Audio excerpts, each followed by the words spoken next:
I started substituting bangi with alcohol because after you chew miraa and you smoke and you take alcohol, you'll be able to get sleep. Okay. You see? And the times I don't have money, I used to take Panadols. So if you lace Panadol with alcohol, you may even have a blackout. Are you serious? Yeah. So I used to try all ways so that because now I see bangi, it's taking some toll on me. I'm not waking up. I'm not even bathing. I'm becoming dirty. Yeah. Yeah, I'm shaggy. I'm unkempt. Yeah. So I have to start looking. I started looking for something which is more suitable. Okay. So you can use Piriton, you can use painkillers. Yeah, now with alcohol. And some other times when you don't have money for alcohol, now you look for bangi. You lace it with petroleum. Now you'll sleep like a whole day.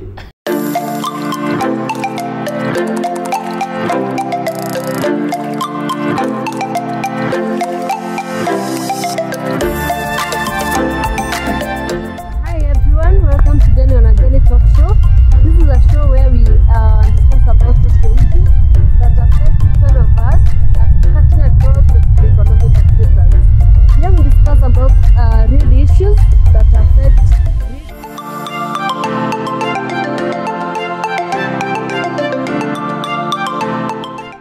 Hi everyone, welcome to Jenny on a Daily Talk Show, a show where we talk about social issues that affect each and every one of us, cutting across the socio-economic status. Today we are going to talk about, I have a guest, and we are going to talk about addiction and recovery.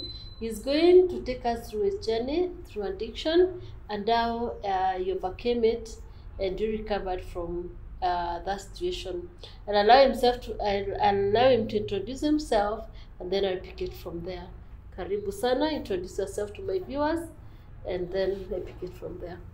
Yeah, welcome. My name is Martin Mawira. I'm a grateful recovering alcoholic. Yeah, I've been in recovery for almost 3 years and some few months since when I got help. Okay. Martin, take us through your journey.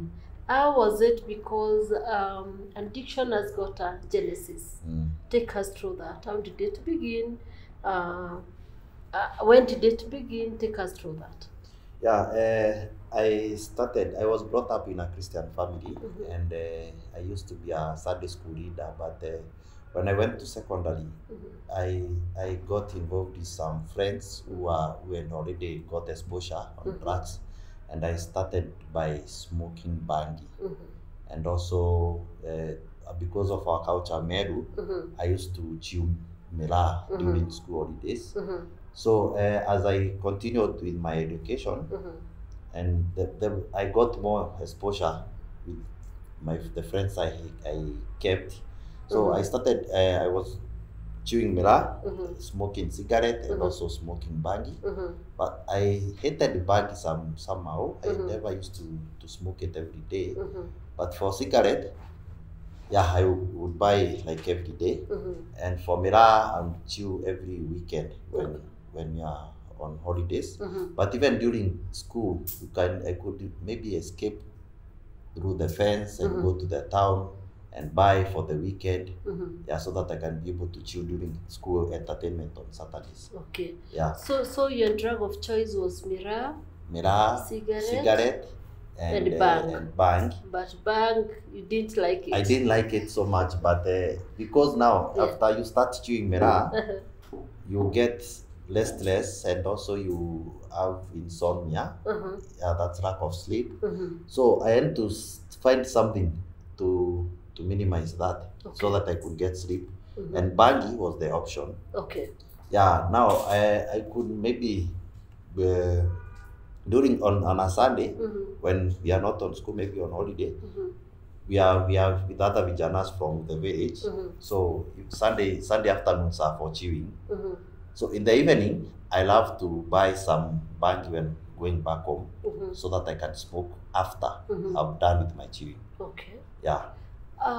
Martin, tell my viewers, how long did it take you? How long did you use your drugs of choice? Okay, in my whole secondary life, I went through like 4 secondary schools because of my behavior. I was being chased ile G, mepewa G. Yeah, because of my characters, my character defects. Okay. I was disobedient to all teachers. I was a noise maker. And also doing some other weird things. Like I remember in one school, we went to church outside the school, and when we were coming back, we found the driver, the headmaster's, the principal's vehicle outside near the biology lab. So inside the vehicle there was some bread, sugar, and also bluebird. So my smoking friend told me that because we had no money and there are some things here, why can't we pick them? So we used our ways and we stole those items from the principal's vehicle. And unfortunately the principal was somewhere at the corridor watching us. So we were chased like that. Okay. So I went to another secondary school, like 2 of them before I came to finish. And up to that point, I wasn't taking alcohol until I went to college. Okay. Yeah. So at the college, I found that I got now some freedom, not like home, because coming from a Christian family, there are some limitations that you get. Not all time that you are held. Even though I'm taking these drugs, I'm trying to hide myself from my parents. Okay. So when I went to do my diploma, I found that there was so much freedom. Okay. And people out there, maybe the group I got in, they weren't smoking much, but chewing miraa and alcohol was the in thing. Yeah. So now you moved from your previous drugs of choice, that is smoking cigarette, bang, and miraa. Now you went to drinking alcohol. Yeah, I didn't. Was it a combination, a combo? It's a combination now. Yeah. But alcohol now has started to take. It's now. Yeah, to take a bigger percentage, and miraa. So I started substituting bangi with alcohol, because after you chew miraa and you smoke and you take alcohol, you'll be able to get sleep. Okay. You see? And the times I don't have money, I used to take Panadols. So if you lace Panadol with alcohol, you may even have a blackout. Are you serious? Yeah. So I used to try all ways so that, because now I see bangi, it's taking some toll on me. I'm not waking up. I'm not even bathing. I'm becoming dirty. Yeah. Yeah, I'm shaggy. I'm unkempt. Yeah. So I started looking for something which is more suitable. Okay. So you can use Piriton, you can use painkillers. Yeah, now with alcohol. And some other times when you don't have money for alcohol, now you look for bangi. You lace it with petroleum. Now you'll sleep like a whole day without even going to class. Were you not? I don't know. This is confusing, because were you worried about your health? You don't have time for that. As long as you get that. As long as that high, you keep on getting high. You never mind whatever happens. Please, if you're watching this, don't try this. Don't try this. Is not the best thing to do. And that we are doing these videos to educate you on the pros and cons of some of these things that people do unknowingly or knowingly. What were the reasons that you indulged into drugs? Is it because of peer pressure, or it was because of childhood issues? Now, when I came to understand things about addiction, it's because of my rigidity of my parents. Okay. So I being put on that pressure that you have to perform, you have to maybe leave these people, don't be talking to these people, this kind of people. So that pressure. Now when you go out, you get the freedom, so you just actually yourself. Yeah. You do anything because your parents are not there. Okay. Yeah, that's what I came to learn later. Okay. Because of the opinion of my parents. The parents. Yeah.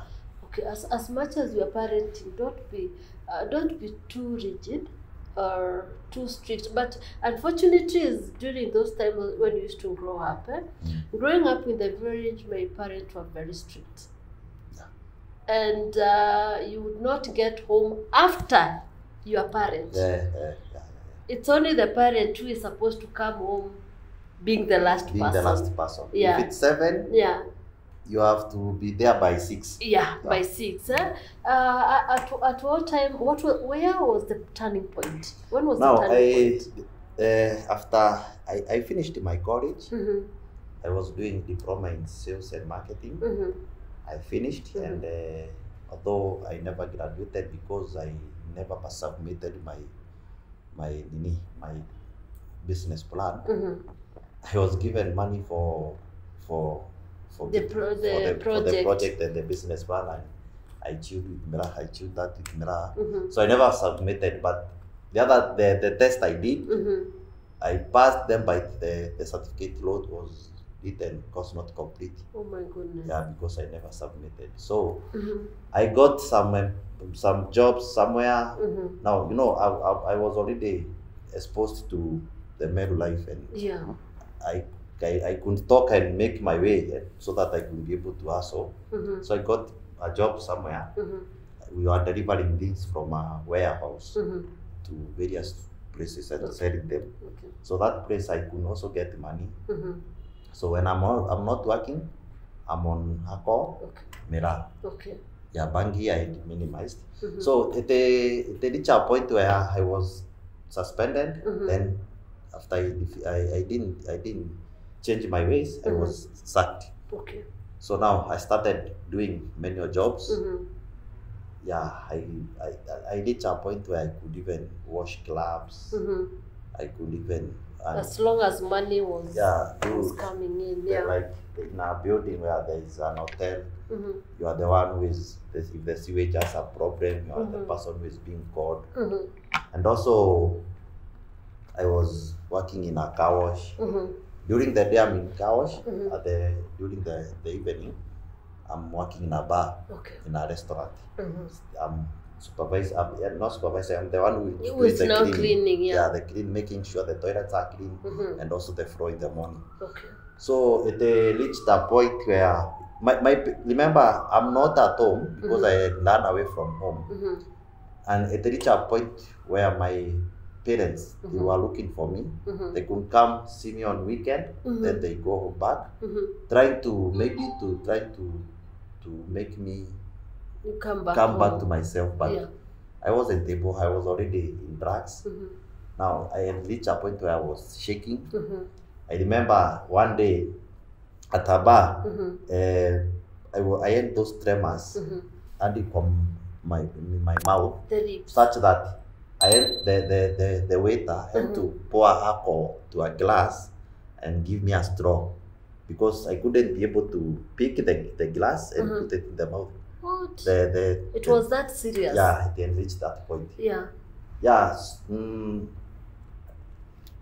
I was taken to a driving school. I never finished because I would go to school to start driving when drunk. Obviously, I would be chased away. So I reached a point where now I have given up on myself. My parents are trying very much to see if I can come back, but when I see them coming, I just run away. So here comes my local bottle. I don't have. I've been paid in that club like 12K per month, but I would drink it when I'm holding it.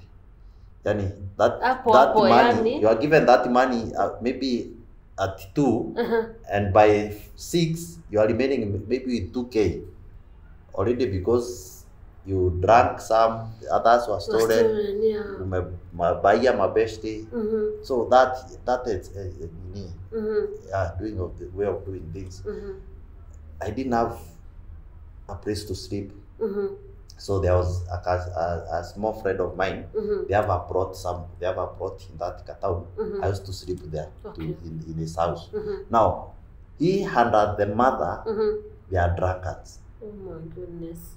So during the day, I'm there washing cars so that I can get money to come and buy my friend alcohol so that I can sleep in his house. So my friend, maybe there are some days when I'm washing cars and I make some good cash, and he sees that maybe I'm not buying the way I'm supposed to do. So during the night when we go to sleep, my friend would urinate on me. Are you serious?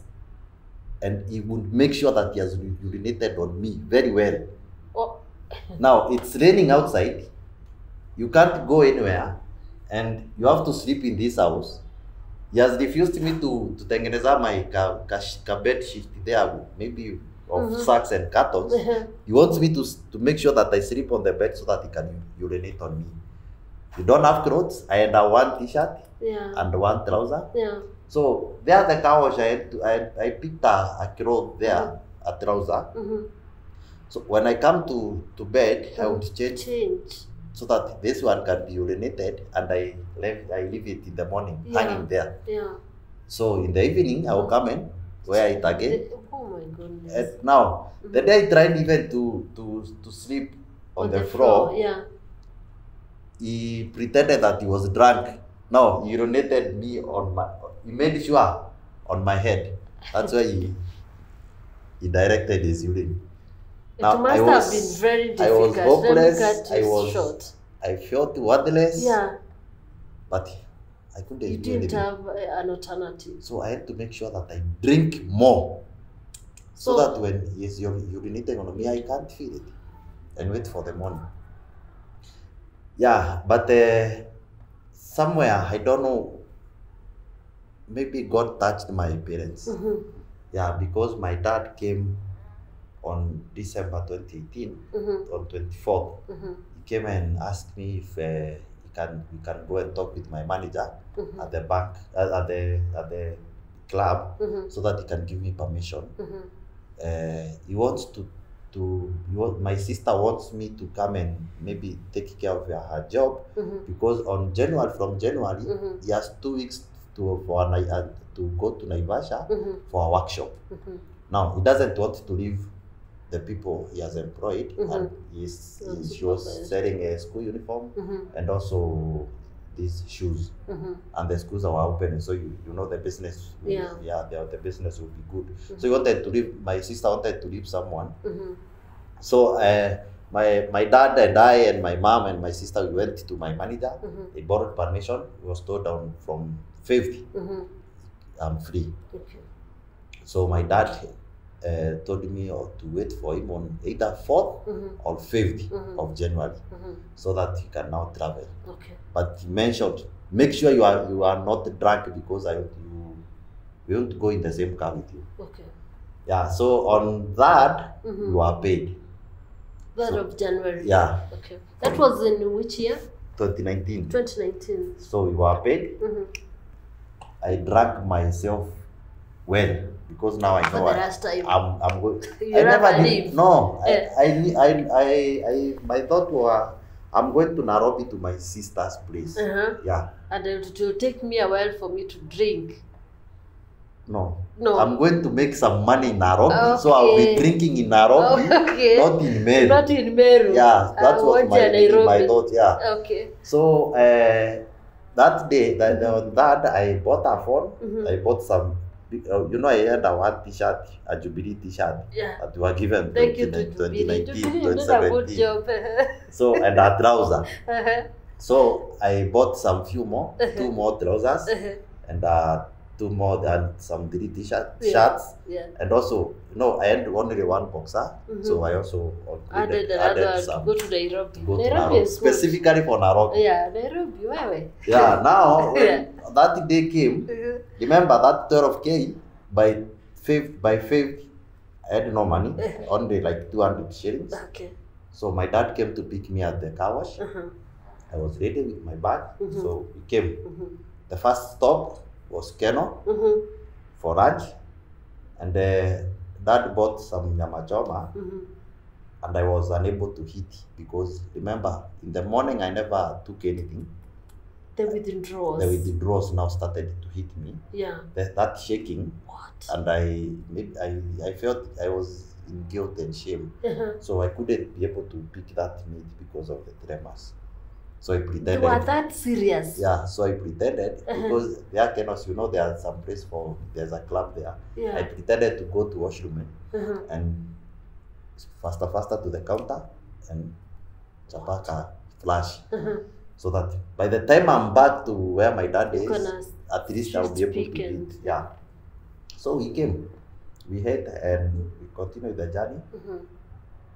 Now, we have arrived at Nairobi, but I know my sister stays in Murang'a, so I don't know what we are doing in Nairobi now. And as we continued, we went to Kikuyu. We have reached Kikuyu town, so I'm wondering, Kwani, did my sister move? Did he shift? I've never heard of that. So but I usually me and my dad, we didn't have that connection. Yeah, because of the fear I built over the years. Yeah. So I couldn't question. I just kept quiet and waited till we reached. So we went to Kikuyu, then to Kikuyu Hospital, Alliance. I found myself to a new place. At the gate, after the soldier opened the gate, I could see he was trying to shield me. The soldier? Yeah, not to go to the road. To just enter the premise. Yeah, the premises. Now I was just wondering what is happening, but my dad was not speaking. So when I entered inside the compound, I saw some people seated outside there. And I never asked, I just greeted them. Then I heard someone say, "Oi, we are Mereto." So that was the welcome that you got? Yeah, what? Did your dad come in? Yeah, he walked in with my dad. Okay. So, to the office, and the first thing I saw is that the poster for cigarette. The cigarette is harmful. Yeah. There is a poster that... The warning. Yeah. So I was, my dad has tricked me now. And now, because at that reception, there is a nursing station there, I was hearing the smell of medicine. Okay. You know, you see how in the hospital. Yeah, so I was wondering, Kwani, my sister, she's a banker, has she now shifted to nursing? Little did I know that I was being admitted to a rehab. Okay. Yeah. And that's how you found yourself in a rehab? That's how I found myself in a rehab. You never consented to be in a rehab? I never consulted. But you know you don't have to consent to go to a rehab? Yeah. Rehabs, at least they do the involuntary admissions. Yes, true. Of which they are good. Yeah. Yeah. Because if I thought my dad ever asked me to take me to a rehab, I wouldn't accepted Kapsa. No, that was your turning point. Did you relapse after that? How long were you, did you stay in that rehab? Now, after admission, my dad he never told me anything. Just went to deal with the counselor on duty, and then I was left. And he left? Yeah, he left the counselor to buy some few stuffs. Then I was taken to the other side where the other people are. Yeah, I was frisked. What are you carrying? Do you have any money? No. With the phone, I gave out everything. So now they started dawning to me that the reality now. Yeah, it's now I'm going to be secluded.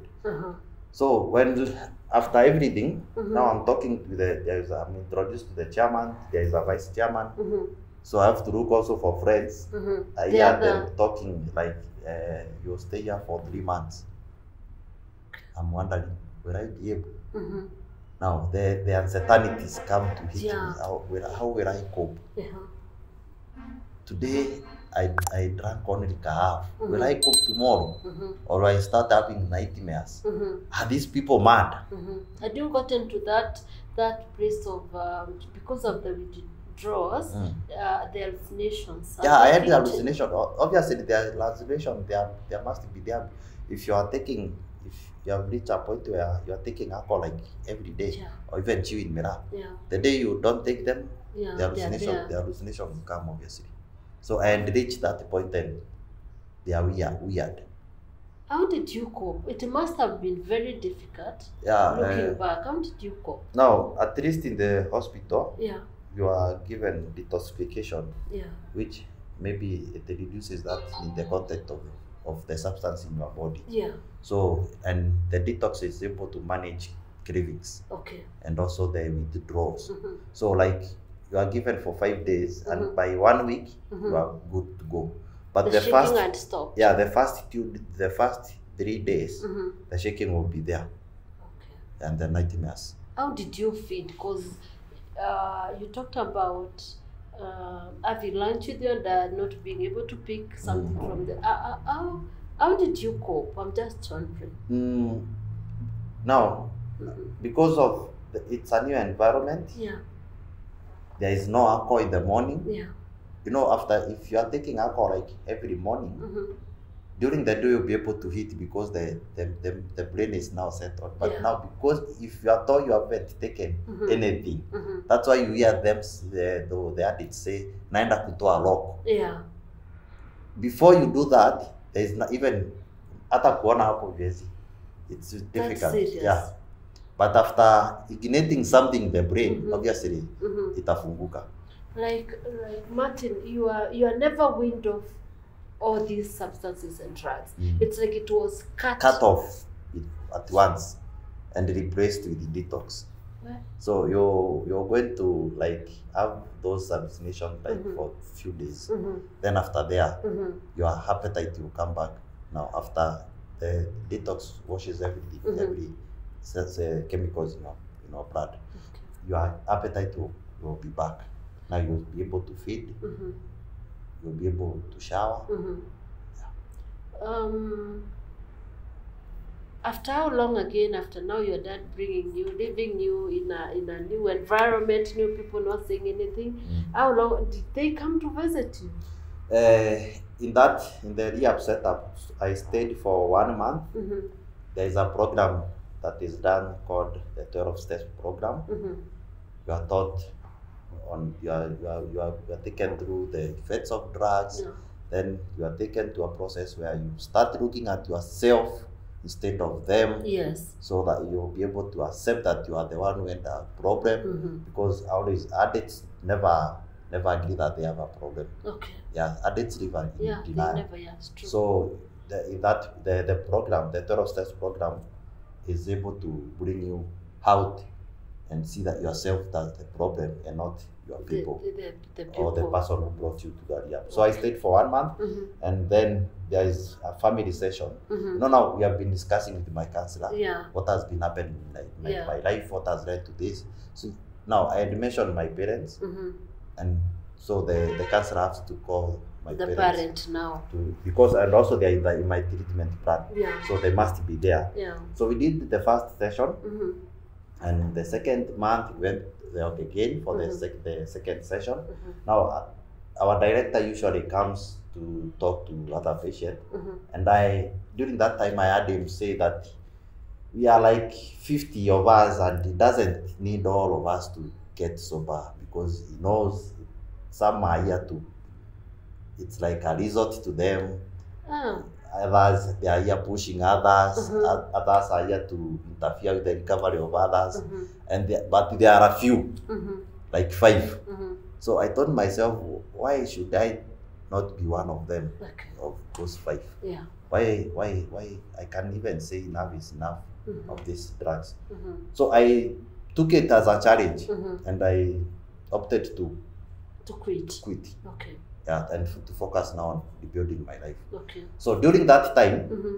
there was a class for people who maybe after getting treatment and Mhm. going back to the society, Mm-hmm. The support. they maybe they go and mess up Mm-hmm. and they come again. Oh, yeah. We call them relapse. Yeah, relapse. Yeah. So there was a class of relapse, Mm-hmm.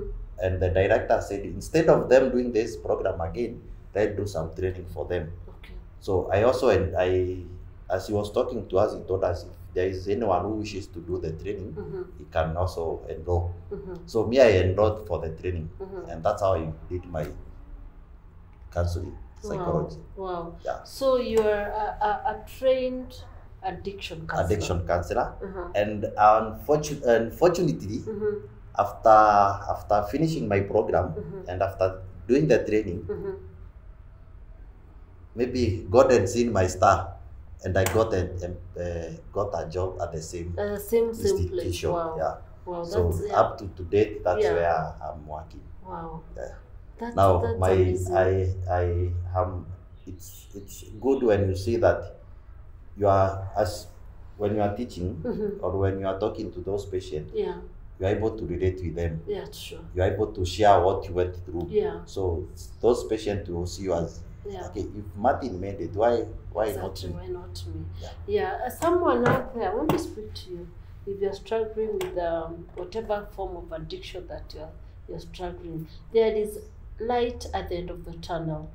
It may be very difficult. You may have given up. You may have reached rock bottom like Martin and. But again, some other people were there to support him. The same way people are there to support him, you can reach out to us. My contact are just below. Reach out, I'll connect you to people like Martin and others. Martin, speak to a young person out there who has hit rock bottom and feels like all is lost, that maybe he or she feels is useless. Speak to them, give them hope, and tell them there is hope and there is help. Yeah. To the youth who maybe want to start using drugs, I have this message for you: that drugs will promise you everything, but will steal everything from you until they steal your soul, and you'll definitely may even die because of those drugs. And those who are struggling, there is hope. There is that if at all you feel that you have come to the end of your life, don't give up. Wake up and try and see how you can get out. Try and ask for help to anyone near around you, because even in the rehabs you have help. There are centers that can help you. You can even go to an hospital and you'll be given some help, so that you can be able to cope. And to all parents who are living with people who are lying to them, that if you have an addict in your family and he is lying to you that he is going to change, it's okay. But if you continue to talking to him and he doesn't change, please get out and look for help for him, because if you stay with him, he may be fatal and they won't help in your family.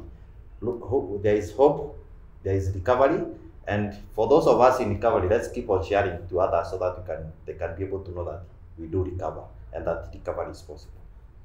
Yeah, addicts do recover and they live a normal life. It's evidence. You are a testimony, and you need to keep spreading this word out there, because people do not know there is help, but help is there. Kindly continue subscribing. Thank you so much for all your support. Switch on the notification bell so that you can be notified when we are posting these informative videos. Thank you so much, Martin, for taking your time to come and explore this very important topic. And I believe we'll continue the conversation rolling. This is just the beginning. We need you to have the right information from people who have gone through it and from experts. From me and Martin, we say thank you. Bye.